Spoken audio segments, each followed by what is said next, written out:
sa Cavite Mhm. ngayon. Nasa Cavite. Ano pong pinagkakabalahan, ma'am? Pumasok po akong kasambahay dito. Diyan sa Cavite. So ilang taon ka na? 46 po. Ilang taon ng tigang? Si JJ talaga.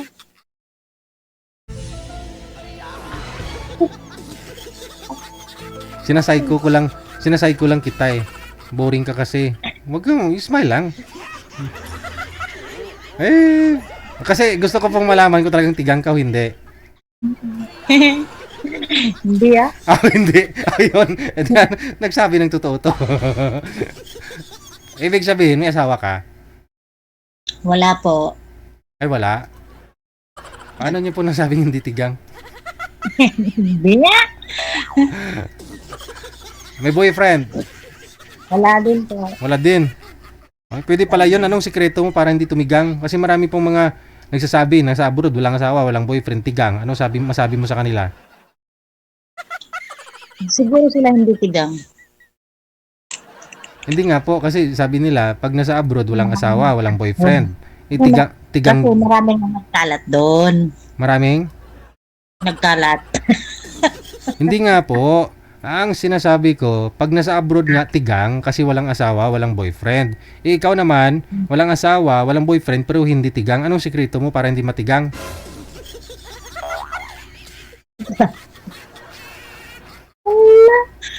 Si DJ. O sabi mo hindi ka tigang. Para share lang tayo dito ng kaalaman. Oo. Para hindi rin matigang yung nasa abroad.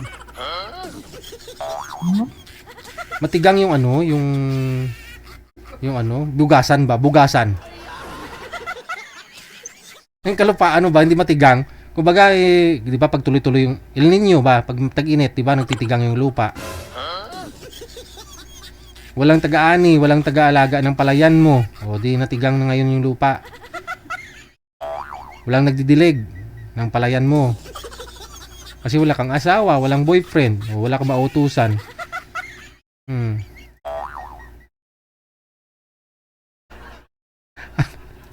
Hindi ka na makasalita.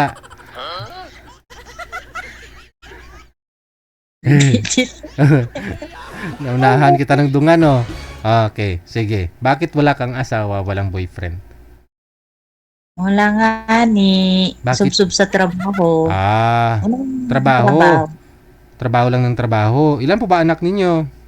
Dalawa. Dalawa. Nagpapaaral ako ng college. Sana ho yung tatay ng dalawa mong anak. Di ko mabilang panty. Pero Aray. kasal. Hindi po. Ay, hindi kayo kasal. Ilang years na po kayo hindi nagsasama? Ano na po, 16 years na. Ay, tagal na. Talagang bagtek na ina.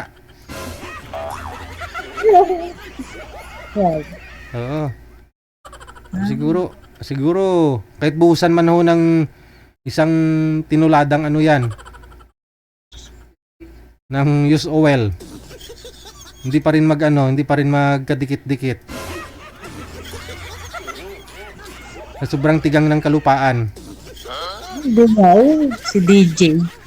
16 years ba naman, di naulanan?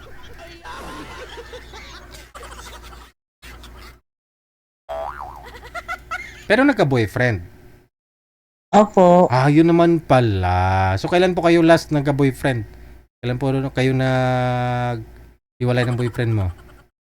3 taon na. 3 taon na. Okay. Bakit naman di kayo tumagal? Ba't hanggang 3 taon lang? Hindi kasundo ng anak ko. Bakit to nag-aaway sila ng anak mo? Ewan ko ba, hindi sila magkasundo. Lalaki po anak mo. Lalaki tsaka babae. Ah, parehong hindi nagustuhan ng mga anak mo. Mm. Nagsama po kayo, ma'am? Sa isang bahay? Yes po. Yun lang. Andyan din siyempre yung mga anak mo, no? Hmm, ilang taon na ho bunsong anak mo ngayon? 21 po. Oh, okay, sige. So ngayon, ano pa po gusto mo sa isang lalaki? Simple lang. Anong simple? Pero rock? Yung syempre, tatanggapin niya yung mga anak ko. Mhm. Wala.